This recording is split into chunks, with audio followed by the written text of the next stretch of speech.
It's always kind of like somewhat intimidating for an artist to be here and to present a paper, quote unquote. So I'm not going to do a paper. I'm just rather probably do some kind of rehearsal of some ideas. And I know but it's also, I know that it's a very generous audience here, and we're trying and testing ideas here, so I'm going to take it as that.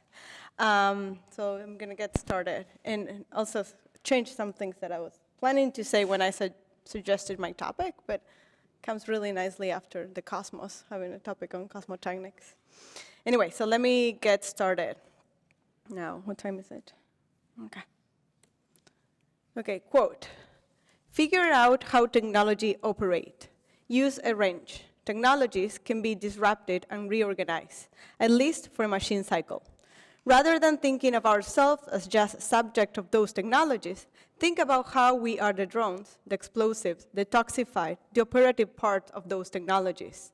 And ideally, how we might operate on ourselves and other technologies and turn these gears into decolonizing operations. If this sounds easy and obvious, then my writing has failed you, says LaPa person Wayne Yang in his book, Third University is Possible. And continues, listen, you will need to remember this when you are accused of destruction. Attach a peacemaker to the heart of those machines you hate, make it pump for your decolonizing enterprise. Let it tick its own countdown. Ask how and how otherwise of the colonizing machines, even when they're dangerous. So this last summer, over just a month ago, we successfully deployed the first robot to cross the Andes Mountains. We, el Ejército Revolucionario de Liberación Artificial, the Revolutionary Army of Artificial Liberation, executed a technological operation committed to demonstrate that in this world, a world in which many worlds exist, as suggested by the Zapatistas, another technology is yet possible. So today, I would like to share a collection of ideas around this operation and some preliminary notes for what I have called a techno-onto-epistemic project for an alternative Cosmotechnics.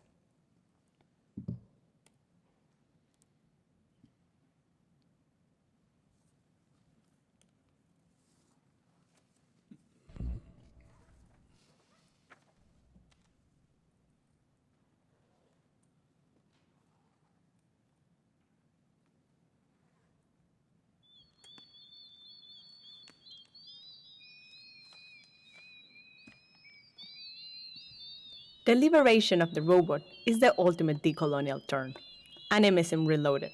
This is not the latest futuristic trend, not the fifth industrial revolution. This is a call to unlearn the imperialisms performed by modern robotic and AI technology, and to rehearse an act of radical imagination designed to repair our broken traditions and to rescue our native cosmogonies of life in communion with other entities, objects, animals, plants, bacteria, and the land. This is an onto-epistemic reconstructive project that reclaims our pre-imperial ontologies, epistemologies, and technologies of non-destructive modes of sharing the world. Let's then intervene in the programming and making of all kinds of technological artifacts. Let's build and hack robots. Let's create and program robots, not in the image of the Western science, but after our own image and tradition. Truly autonomous robots are bottom-up and active intelligent machines that cannot be programmed for the execution of predetermined goals. A truly embodied algorithm dwells outside industrial and capitalist instrumentation and the maniac obsession with control and domination. Reject mimicry, imitation, and Western creationism. Occupy Hollywood sci-fi. Make Baroque robots, vernacular artificial beings, technological assemblages. Our robots will live attuned with and in communion with all planetary beings. Robotics in the pluriverse. Our robots will be the technological reincarnation of other objects, the afterlife of objects. Let's be the Jua-Kali robotic artisan. Jugaad and Gambiarra are much more than DIY technology. They are our world mentality. Repair and repurposing is not neoliberal upcycling. It is invention in its pure state. The assemblage robot is not only a way out of our planetary multi-crisis, but also an expression of our resistance to the unmaking of our planet. This is an altogether decolonial epistemology and an anti-colonial ontology. Repair is not improvised mending. It is a cognitive process and a tactical ability beyond and against the West imago. The creation of the new human and the decolonization of the machine begin by designing Black, Indigenous, Mestizo, Cheque, and Creole robots. The disruption of the hegemonic notion of artificial intelligence and artificial life will not only interrupt imperial capitalist control over technology, but it will also inaugurate new conceptions of intelligence and life beyond Darwin's despotic natural selection chronicle. We can't let them drain our dreams and our storytelling abilities with their very narrow visions of innovation. We can't let them control our future imagining capacity. Enough is enough. We must then create and invent techno-aesthetic and poetic machines after our own image and likeness, and blow up the instrumental anthropocentric definition of both technologies and humans in only one shot. Technology and objects design us back, so let's design free robots and then they will design us free. Pure and uncorrupted solidarity, co-creation, cooperation. This is both a decolonial insurgency and true technological innovation. Technology beyond the question of use and beyond Western ontologies and epistemologies. Then, only then, we can perhaps come into terms with the question concerning technology and expose its essence, that of rebuilding, of truth, and of freedom.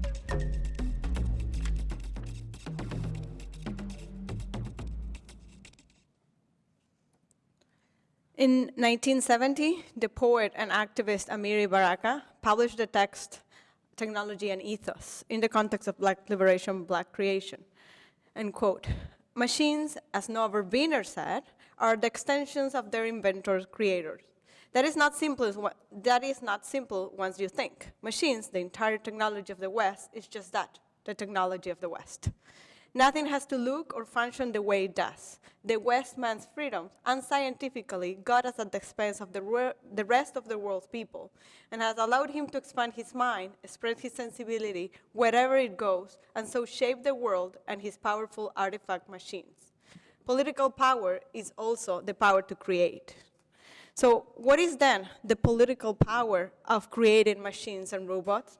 Or to put it in, to Baraka's point, right? What is the power of creating machines and robots beyond the imaginaries and technologies of the West? Can we think of robots then as a political category? That is, if we consider the concept of humanity and the human as a political category, can we, by extension then, think of robots as a political category? So central to this question is the question of Cosmotechnics, which is my political concept for today. The concept of Cosmotechnics was first introduced by, you probably know this, Yu Hui in his treatise, The Question Concerning Technology in China, an essay in Cosmotechnics, as a response to Heidegger's original question concerning technology, but aiming to expand this question beyond Heidegger's still Eurocentric horizon and open it up towards other non-Western cultures. So for Hui, in his preliminary definition, cosmotechnics is the unification between the cosmos order and the mortal order through technical activities, in order to suggest that technology should be resituated in a broader reality which enables it and also constrains it.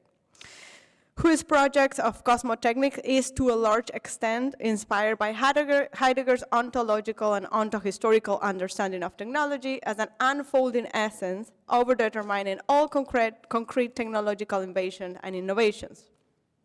Replacing, though, in Hui's case, with the plurality of culture-specific cosmological or cosmotechnical trajectories that allow for the thinking of a profound techno-diversity, and using Hui's words here.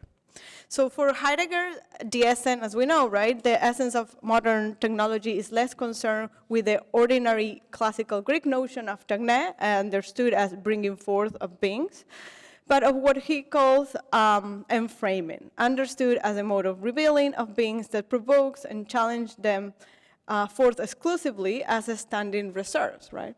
Turning the whole planet into a gigantic reservoir of energy and material resources for economic and technological exploitation. So following Hughes, in this, it is this enframing, that of global capitalism, what has not only overruled other cosmotechnics, but led to the exhaustion of resources and of life on Earth and to the destruction of the environment. So it is in this political and social context that Hughes called for to reopen the question of technology as a way of overcoming the planetarization of modern technology as the main productive force that has largely determined the relationship between humans and non-humans, human and cosmos, and nature and culture. So back to robotics. The video I just showed you, which is only just the third chapter or the third act of a longer video essay manifesto that I published a few years ago that is titled The Robocalyptic Manifesto, Technopolitics for Liberation. It is precisely, right, an attempt to bring the question of cosmotechnics to the universe of making artificial intelligent beings. As both, in my case, as a working framework from which we can rethink technology, but also as a praxis from which we can redefine the human. So from the universe of technological objects, robotics, it seems to me, occupies a very unique position. And unlike other machines and artifacts that we create, build, and design, robotics involve a kind of doubling or mimicry of the human in the machine that powerfully displays assumptions about humanness. The operation to mimic the human in the machine implies, once again, to return to the question of the human, which, as we have learned from Fanon and Sylvia Winter, it is not merely a biological question, right, but rather political. So the discursive and material consequence of our imaginaries about robots, and could be humanoids or otherwise, have direct discursive and material consequences on the way in which we think about the human life and liveliness. More so, the creationist premise of replicating the human undertakes the very precise task of studying and reproducing man's intelligence, physiognomy, cognition, emotion, languages, organs, behaviors, etc. Unlike other machines or tools or artifacts, we have we have conceived to perhaps, the humans have conceived perhaps to enhance the human and their mental abilities or physical capabilities as extensions of organs or exteriorization of memory, right? Robots, from the very beginning, from their conception, have been, conceived to replace the human altogether. And this is, I argue, not a trivial detail.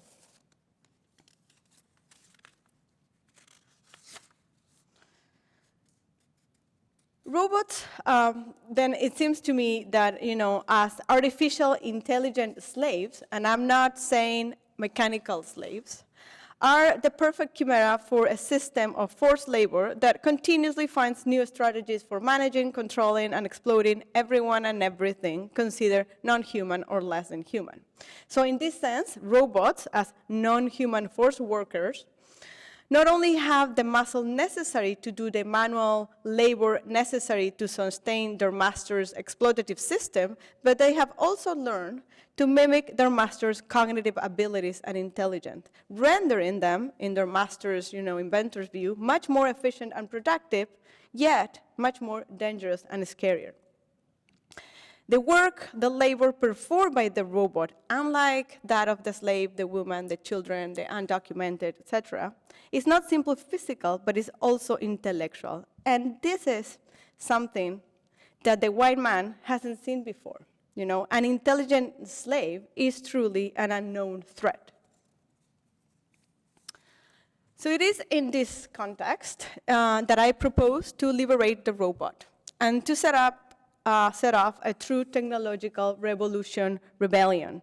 Yet this revolution will have nothing to do with reiterating the singularity hypothesis or the apocalyptic sci-fi narratives of robots killing their masters and taking over the world. What I propose here, it is to seriously consider the possibilities of a robot uprising as an opportunity to inaugurate a new technical imagination that explicitly looks at the future and aims to be an inventive discipline in search for an emancipatory Cosmotechnics. I am convinced that Western science and technology, as well as Western science fiction, is a huge failure of the imagination. And following Baraka's lead here, it is imperative that we return to the practice of making technologies with a pre-Western, anti-Western, post-Western imagination and reclaim robotics as a creative practice that can raise up against instrumental rationality. Can we imagine an alternative narrative of a robot rebellion that is not, again, an updated version of man's fears to lose his power and his freedom to oppress? Can we imagine robots with political agency capable of participating in the struggle for freedom? Or to return to Wayne Yang's opening proposition, how can we turn the gears of robotics into a decolonizing operation? On January 19 of 1817, the Andes Revolutionary Army, led by José de San Martín, executed an unimaginable operation. 52,000 men and more than 10,000 mules and horses crossed the Andes Mountains from Argentina to Chile. Their mission, freedom. About 50% of them were African slaves, and the other half were children and exiles, men and women from the Cuyo provinces, which included mestizos, gauchos, and local indigenous men and women expert in the territory. Reaching peaks of over 15,000 feet high and traversing precipices and harsh weather conditions, the crossing of the Andes was, indeed, one of the most dramatic chapters in 19th century struggle for Latin America independence, and a major step in the continental strategy devised by San Martín to defeat the royalist forces of the Viceroyalty of Peru, which secured, once and for all, the liberation of South America from a Spanish colony. On January 19 of 2024, 207 years after this epic crossing, the insurgent robot Guanaquerax and her army of artists, artisans, engineers, and local vaquianos followed the same route used by San Martín across the Andes with the mission of reimagining an emancipatory technological revolution.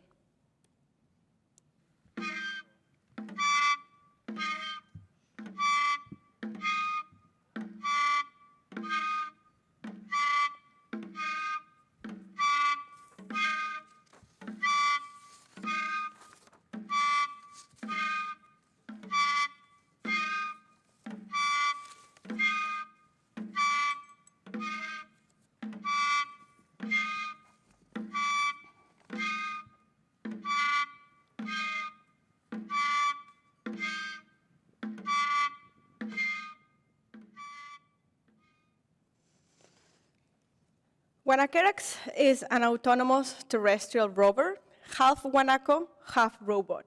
Or more than that, maybe an original Andean machine, a cheque machine.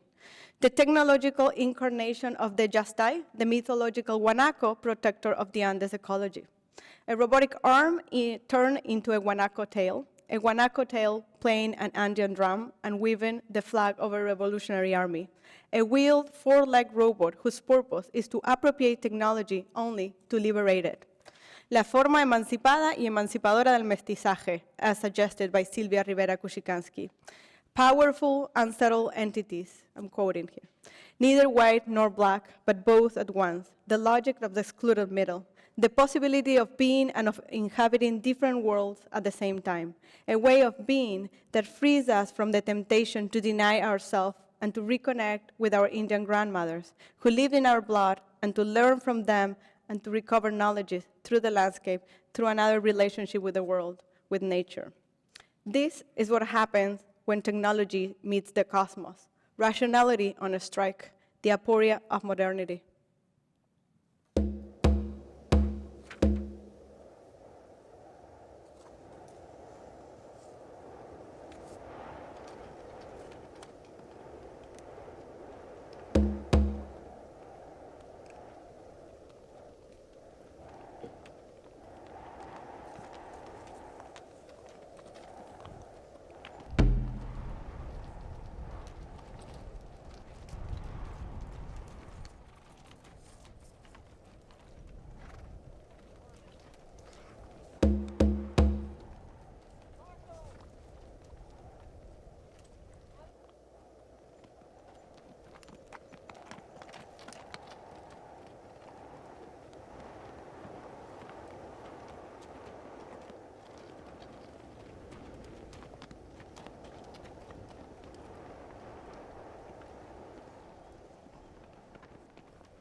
Guanacarex and this operation took 7 days on horseback with journeys of 8 hours average.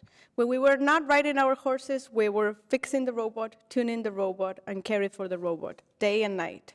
It took 30 people and 58 mules to put a robot across the Andes.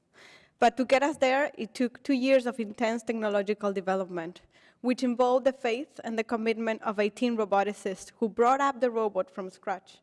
Over a dozen of local muleteers and gauchos who not only planned the logistics of the actual crossing, but also designed and built the mule rack to carry the robot. A group of local teenagers that developed the robot weather station, textile weavers who crafted the garments that clothe the robot, web programmers who designed the online expedition journal, an expert bamboo artisan, a luthier, a team of research historians, a group of women seamstresses who sewed our flag, and the invisible labor of my family back home who were running the day-to-day operations. It took an army to set up the conditions for putting into practice an alternative Cosmotechnics, one that grounded the reappropriation of technology in attunement to Andean cosmologies, to our history, place, locality, and the relational reality of a living cosmos. What is then the goal or the purpose of a machine designed to climb a mountain? Guanacarex is more than just the first robot to cross the Andes. This was not an operation aimed at claiming another great technological achievement for space exploration. This was not another colonial operation to prove humanity's superpower to conquer these and other worlds. When I was preparing this talk, I realized that I'm quite still unprepared to theorize about this. It just happened. And so I will owe you today a more formal analysis on, in relation to Heidegger's essence of technology and who is called for the reunification of technology and the spiritual life. It was literally a month ago when I was pushing a robot at an elevation, this robot, at an elevation of 15,000 feet to help her gain momentum, literally. In computational terms, this was an incomputable and incalculable operation. And I wonder, though, if this will always be the case, and Guanacarex endeavor, like any other non-Western cosmotechnical operation, will always be impossible to confine to a logocentric analysis. To immerse oneself in the deep Andes is an experience hard to describe, let alone to retrace San Martin's journey. But to carry a full-scale robotic guanaco through these mountains with the only purpose of assisting her achieve emancipation from Western onto epistemic hegemony was a real pilgrimage.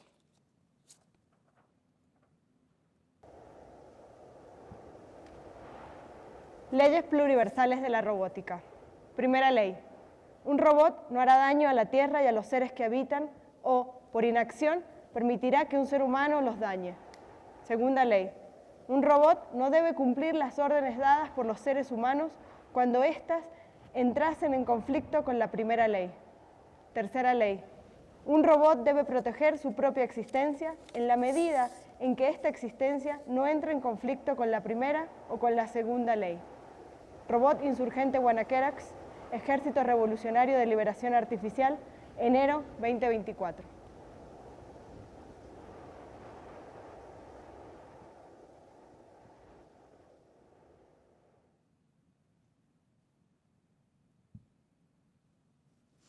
"82 years after Isaac Asimov published The Laws of Robotics, which grounded the morality of the techno-patriarchal gurus of high-tech, with the Aconcagua facing us, we arrived to the Argentina-Chile border at the Valle Hermoso mountain pass and released Guanacarex Emancipatory Declaration, Las Leyes Pluriversales de la Robótica, the Pluriversal Laws of Robotics. And with that, we demonstrated that in this world, another technical imagination is indeed possible. Thank you.